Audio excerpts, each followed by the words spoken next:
Everyone, welcome to our channel topper C classes. Topper C classes में आप सभी लोगों का स्वागत है। अ पुल और push acting on an object is called force.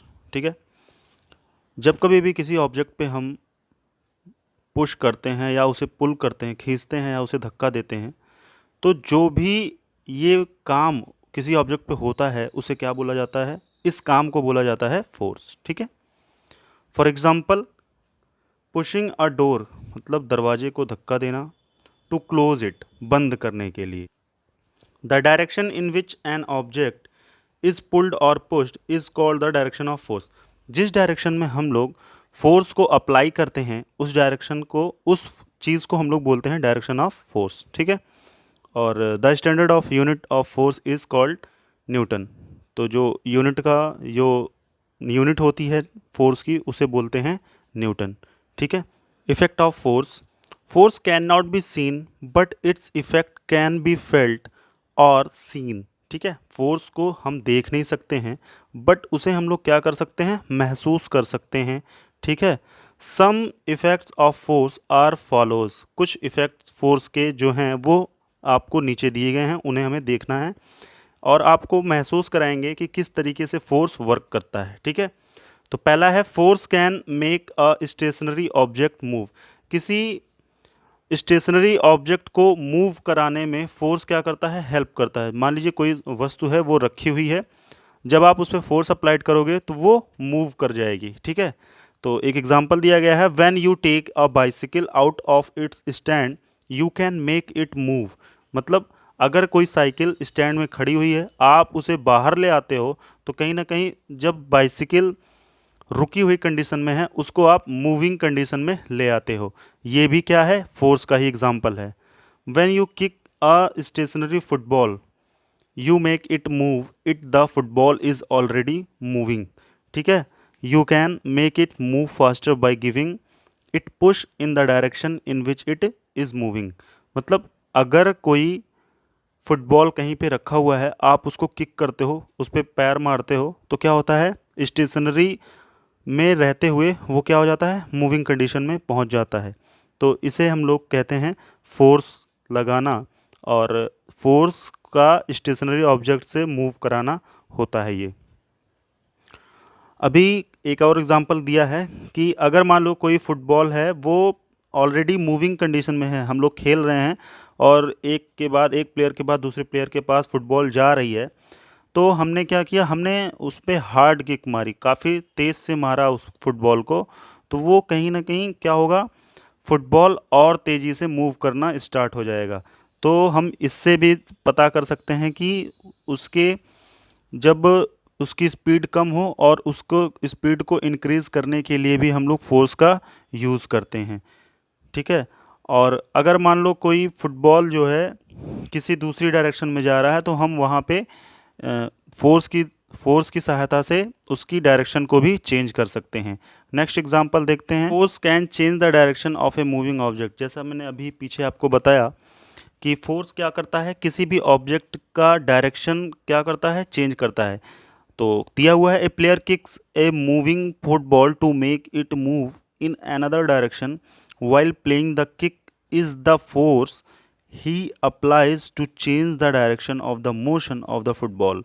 जब कोई प्लेयर फुटबॉल खेल रहा होता है तो क्या होता है कि वो किक करता है फुटबॉल को, तो जिस डायरेक्शन में आ रही होती है हम दूसरे डायरेक्शन में उसको मूव करा देते हैं। तो इस तरीके से किसी भी मूविंग पार्टी किसी भी मूविंग ऑब्जेक्ट का डायरेक्शन हम लोग चेंज कर सकते हैं। किसके द्वारा? फोर्स के द्वारा। ठीक है, नेक्स्ट है हमारा, force can change the speed of moving object. जब कभी भी कोई हम फोर्स लगाते हैं किसी ऑब्जेक्ट पे और वो पहले से ही मूव कर रही हो, तो हम उसके अपोजिट डायरेक्शन में फोर्स अप्लाई करके हम उसकी डायरेक्शन, उसकी ऑब्जेक्ट की स्पीड को कम कर सकते हैं या फिर ज़्यादा कर सकते हैं। तो यहाँ पे दिया हुआ है a football player slows down a moving football by applying force in a direction opposite to the motion of the moving football.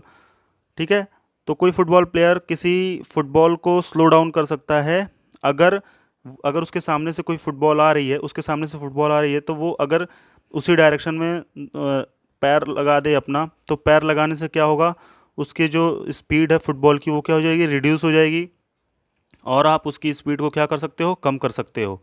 ठीक है। फिर कह रहा है a bicycle can be slowed down by applying brakes. किसी bicycle को अगर तेज़ी से चल रही है, हम लोग ब्रेक जब लगा देते हैं तो वो बाइसिकल क्या हो जाती है, रुक जाती है। तो ब्रेक लगाना क्या है, फोर्स लगाना ही होता है। ठीक है। तो ये था एग्जाम्पल। अब देखो अगला है हमारा, force can change the shape of an object but not its mass.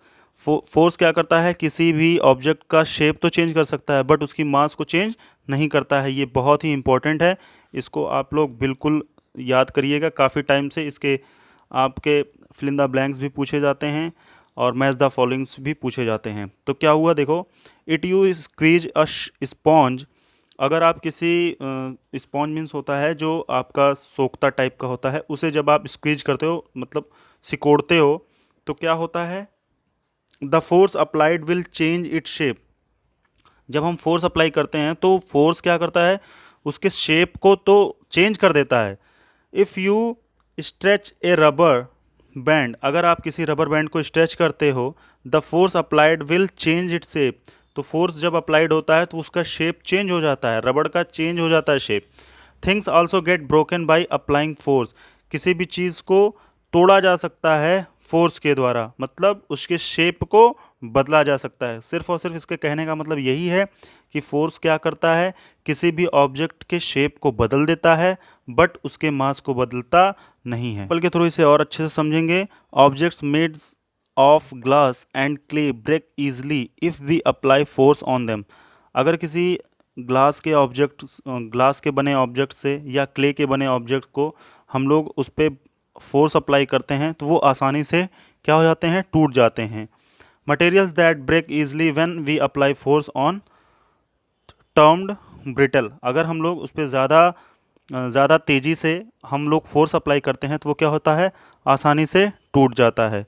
तो नेक्स्ट एग्जांपल हमारा, force can stop a moving object. ये मैंने अभी अभी आपको बताया, किसी भी मूविंग ऑब्जेक्ट को रोकने के लिए क्या करना होता है, आपको उसी के अपोजिट डायरेक्शन में क्या करना होता है, फोर्स लगाना होता है, तो वो क्या हो जाता है, रुक जाता है।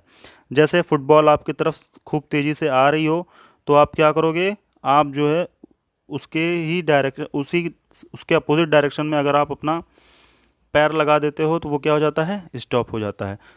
The resistance of motion experienced when two surface is contact move with respect to each other is called friction. It means जब कोई दो रेजिस्टेंस क्या करते हैं, मोशन में एक्सपीरियंस किए जाते हैं, when two surface is contact move with respect to each other. तो जब कोई भी ऑब्जेक्ट एक दूसरे के रिस्पेक्टेड में मूव कर रहे होते हैं तो उन्हें क्या कहा जाता है, उन्हें ही हमें क्या कहा जाता है, फ्रिक्शन बोला जाता है। तो उस पर एक फोर्स अप्लाइड होता है जिसे हम लोग फ्रिक्शन फोर्स भी बोलते हैं। अभी आगे इन चीज़ों को और अच्छे से देखेंगे। When a body slides over another, each body exerts a force on other which oppose the motion of the body। देखो मैंने अभी अभी बताया आपको, जब कोई बॉडी किसी भी जगह पे चल रही होती है तो अगर उसी के अपोजिट डायरेक्शन में कोई अदर बॉडी क्या होती है, उसके कांटेक्ट में आ जाती है, तो उस वजह से जब उनके मोशन में क्या होता है, फ़र्क पड़ता है या डिक्रीज होता है, तो उसे ही क्या बोलते हैं, फोर्स ऑफ फ्रिक्शन बोलते हैं। This is called frictional force. इसे ही क्या कहा जाता है, फ्रिक्शनल फोर्स कहा जाता है। ठीक है।